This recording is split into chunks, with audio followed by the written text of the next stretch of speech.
There's a pattern in history that governments never talk about. In 1933, the United States seized 610 million ounces of gold from its own citizens under Executive Order 6102. In 1971, President Richard Nixon severed the dollar from gold entirely, collapsing the Bretton Woods system overnight. In 2008, after Lehman Brothers fell, governments quietly absorbed trillions in toxic assets, rewriting the rules of ownership without a vote. Different centuries, different tools, same underlying move, centralized control when a monetary system begins to fracture. And right now, in 2025, the United States government holds more Bitcoin than any other nation on Earth, acquired not by mining, but by force, seizures, and law enforcement actions. And here's what should terrify you. This didn't happen by accident. It happened by pattern. This is the story of why the US government owns more Bitcoin than anyone else, and what happens next. Before we go through this pattern, you need to understand what government ownership of money actually means. Not in textbooks, in practice. This isn't just about Bitcoin. It's about who controls the exit when trust in a system begins to fail. At first, control looks invisible. It hides behind regulation, behind enforcement, behind the language of security and stability. But then something changes.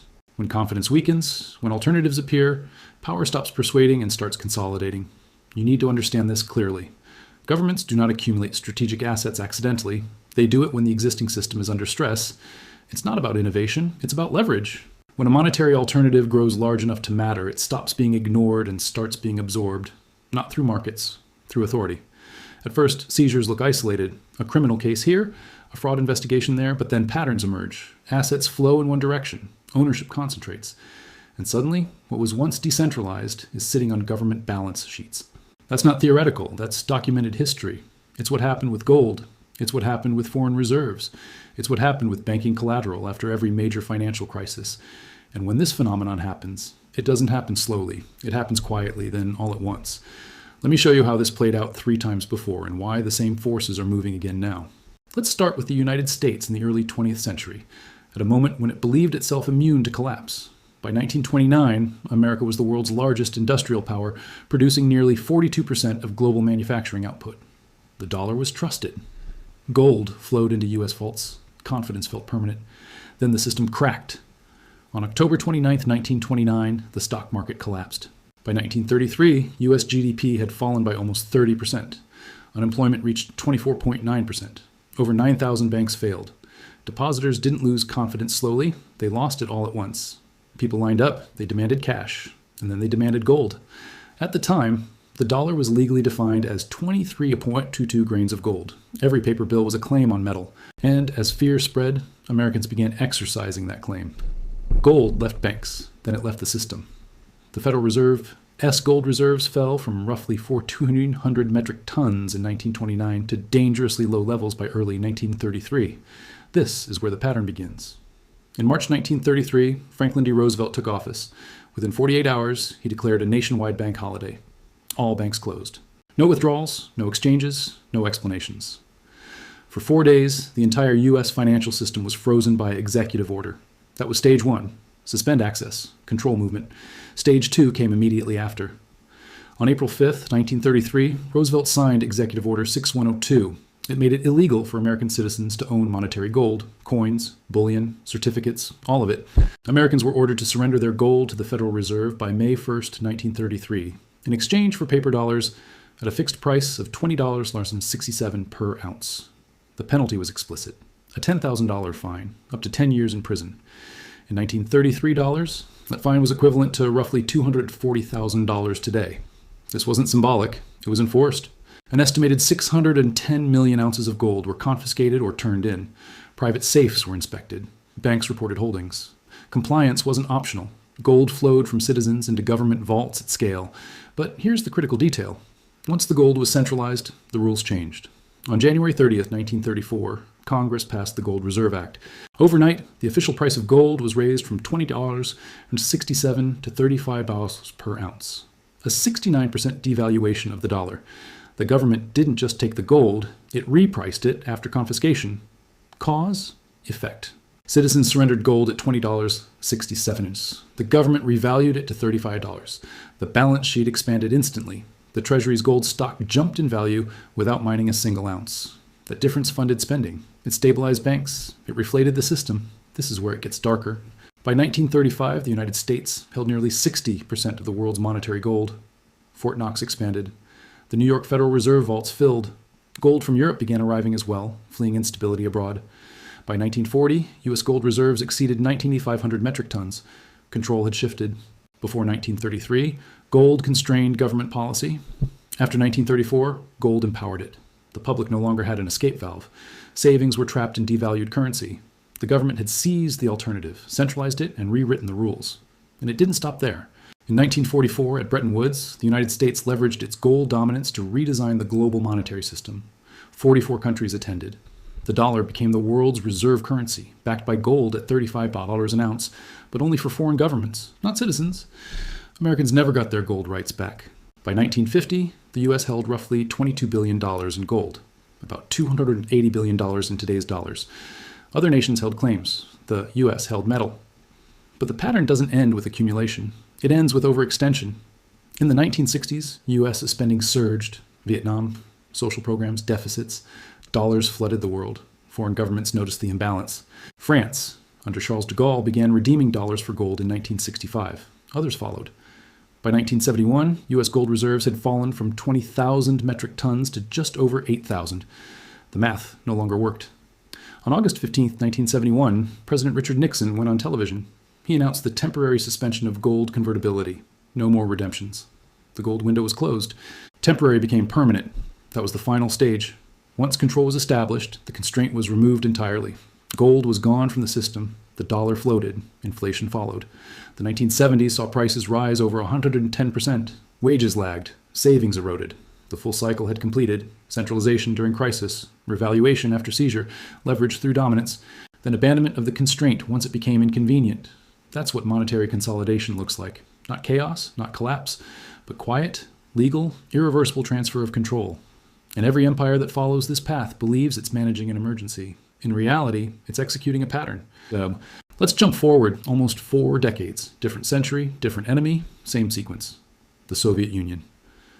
In the aftermath of World War II, the USSR controlled nearly half of Europe, commanded the largest standing army on Earth, and oversaw an economic system that employed more than 280 million people. By 1950, it was producing steel, coal, oil, and weapons at a scale second only to the United States. The ruble wasn't convertible, but it didn't need to be. The state controlled everything. Money flowed where the party directed it. At first, the system looked stable. Then the costs began to compound. By the late 1960s, Soviet economic growth had slowed from over 6% annually to under 2%. Central planning created chronic shortages. Bread lines lengthened. Innovation stalled. And to compensate, the state did what states always do when productivity fails. It leaned harder on control. Gold became strategic. Unlike the United States, the Soviet Union never allowed private ownership of monetary gold. All production belonged to the state. By 1970, the USSR was mining over 300 metric tons of gold per year, making it the world's second largest producer. None of it entered public hands. Every ounce went into state reserves. Just like the U.S. in the 1930s, the Soviet government understood something critical. When confidence weakens, alternatives must be captured, not competed with. By 1980, Soviet gold reserves exceeded 2,500 metric tons. But here's where the same mistake that destroyed earlier systems began to surface. Gold was being used not as a foundation, but as a plug. Oil prices collapsed in 1981. Export revenues fell by more than 50%. Hard currency dried up. To maintain imports and subsidies, the Soviet state began selling gold into international markets. In 1985 alone, it sold over 400 metric tons. The reserves that once symbolized strength became emergency fuel. Sound familiar? Just like the United States in the 1960s, the USSR was spending more than its system could support. And just like before, the asset that had been centralized during stability was liquidated during stress. Then came acceleration. In March 1985, Mikhail Gorbachev became General Secretary. He inherited an economy in decline, foreign debt approaching $54 billion, and a system hemorrhaging legitimacy. Perestroika was announced. Glasnost followed. Controls were loosened, but the sequence was already too far along. By 1989, Soviet gold reserves had fallen below 300 metric tons. The same trap that caught the United States in 1971 was closing. Once the strategic reserve is depleted, confidence collapses rapidly. In 1990, inflation surged past 140%. The ruble lost purchasing power weekly. State shops emptied. Black markets exploded. People didn't trust prices. They didn't trust savings. And they didn't trust the state. History was repeating. On December 26, 1991, the Soviet Union formally dissolved. 74 years of centralized control ended not with invasion, but with insolvency. The state that owned everything discovered it could guarantee nothing. Different century, different ideology, identical collapse. Gold was centralized, gold was leveraged, gold was liquidated. And when it was gone, the system followed. The pattern played out again. Now, let's look at the most recent example, one you probably remember, one that unfolded faster than anyone thought possible, the global financial system in 2008. By 2007, the United States and Europe were sitting on a mountain of leverage. U.S. household debt had reached 99% of GDP. European banks were leveraged more than 30-1. Derivatives tied to mortgages exceeded $600 trillion in notional value worldwide. The system wasn't fragile on the surface, it was brittle underneath. Then, in September 2008, Lehman Brothers collapsed. In just 6 days, global stock markets lost over $6.5 trillion. Money market funds broke the buck. Interbank lending froze. Trust didn't erode. It vanished. And when trust vanishes, governments move fast. But here's what should really concern you. This collapse didn't take decades like Britain. It didn't take years like the Soviet Union. It took weeks. Within hours of Lehman's failure on September 15, 2008, the Federal Reserve began emergency lending under Section 13.3. By October 3rd, Congress passed the Troubled Asset Relief Program. $700 billion authorized in a single vote. No public debate, no referendum. Assets moved instantly from private balance sheets to public ones. Stage 1 happened immediately. Freeze the system. Withdrawals were restricted. Short selling was banned. Markets were suspended. In the United States, the SEC halted trading in 799 financial stocks. In the United Kingdom, the FSA followed within days. Movement stopped. Stage 2 followed. Absorbed the alternative assets. The Federal Reserve didn't just provide liquidity. It took collateral, mortgage-backed securities, corporate bonds, commercial paper. By December 2008, the Fed's balance sheet had exploded from $900 billion to over $2.2 trillion. By 2014, it would peak at $4.5 trillion, just like gold in 1933, just like Soviet reserves in the 1980s. Private risk became public property. But the acceleration was unprecedented.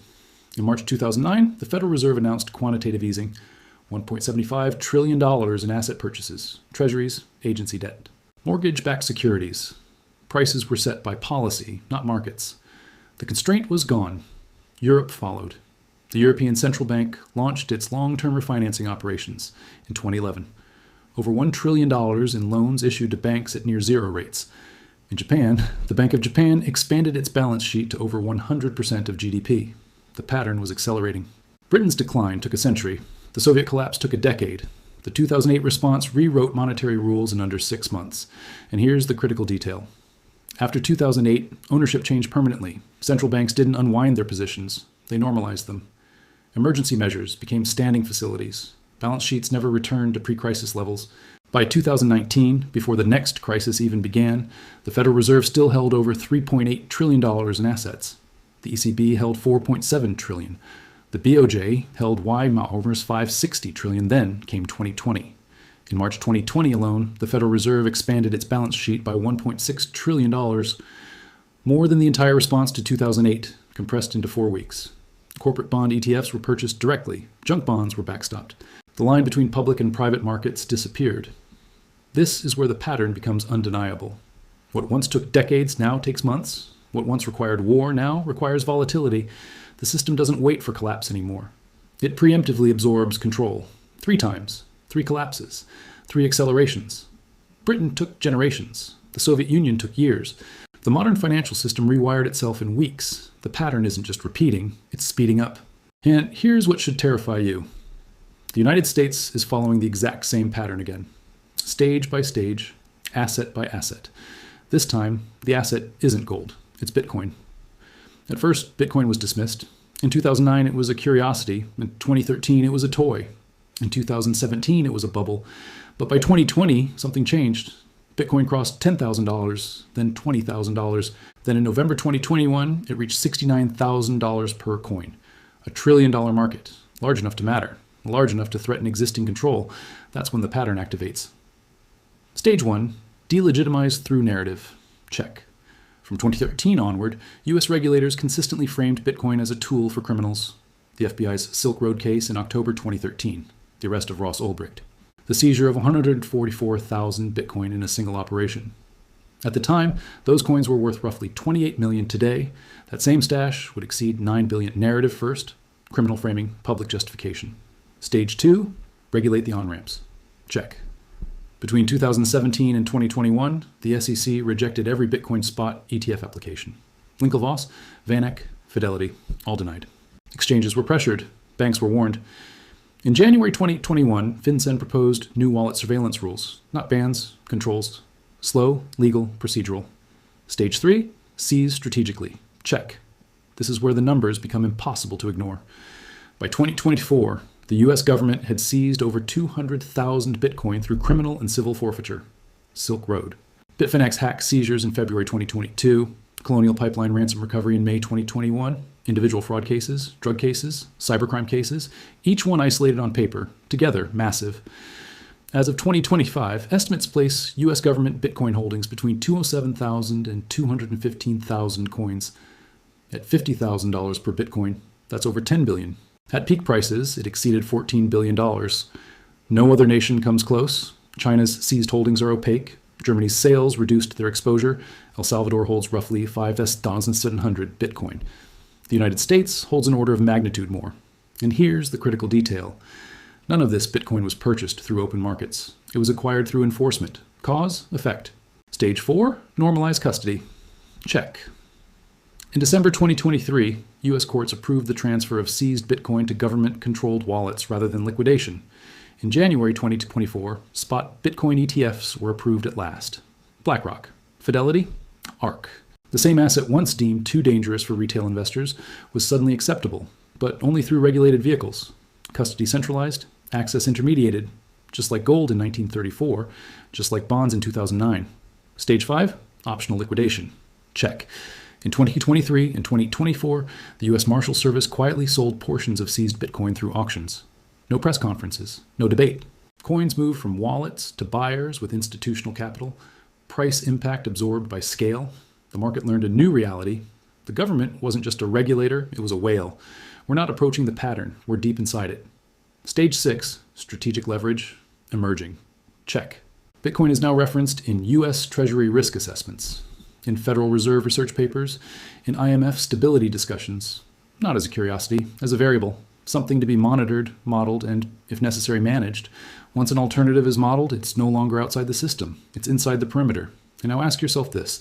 In 1933, gold was seized during crisis. In 2008, toxic assets were absorbed during panic. In 2020, markets were backstopped preemptively. Bitcoin is being centralized without a declared emergency. That should concern you, because the next stages are predictable. We're at stage 6 of 7. Stage 7 is policy integration, either through strategic reserve designation, forced liquidation during crisis, or regulatory conversion that turns Bitcoin into just another managed asset. Maybe it takes 5 years, maybe 2, maybe less. And this affects you directly. If Bitcoin was your hedge against inflation, concentration changes its behavior. If it was your exit from fiat risk, state ownership changes the rules. When volatility spikes, when trust breaks, the largest holder sets the tone, not ideology, balance sheets. 3 times in history, governments centralized the alternative when confidence cracked. 3 times, they rewrote the rules afterward. The pattern says the same thing every time.